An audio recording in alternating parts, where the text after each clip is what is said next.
નમસ્કાર દર્શક મિત્રો, પાટવી ગુજરાતી ન્યૂઝમાં આપનું હાર્દિક સ્વાગત છે। ખેલ મહાકુંભ આજથી સમગ્ર ગુજરાતમાં ખેલ મહાકુંભ 3નો આરંભ થયો છે। તેમાં આજે પંચમહાલ જિલ્લાના ગોધરા સ્પોર્ટ્સ કોમ્પ્લેક્સ ખાતે ગોધરા તાલુકાની અલગ અલગ ટીમો તથા વ્યક્તિગત રમત જેવી કે ચેસ અને યોગાસન અને ટીમમાં વોલીબોલ તથા રસ્સાખેંચની ટીમો આવી છે અને રમતોની શરૂઆત થઈ છે। વ્યવસ્થાના ભાગરૂપે ગોધરા તાલુકાના કન્વીનર જયદીપ રાઠવા સાહેબના અધ્યક્ષસ્થાને સારી રીતે યોજવામાં આવી છે।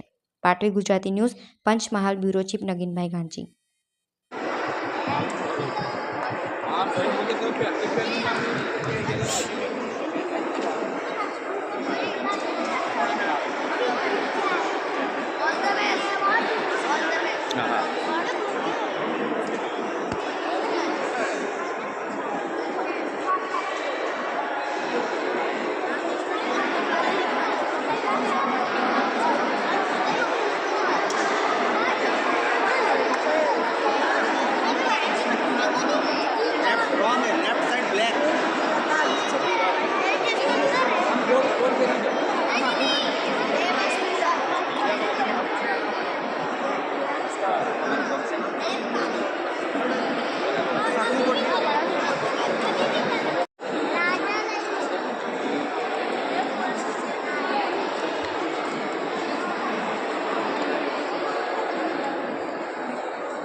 इलीगल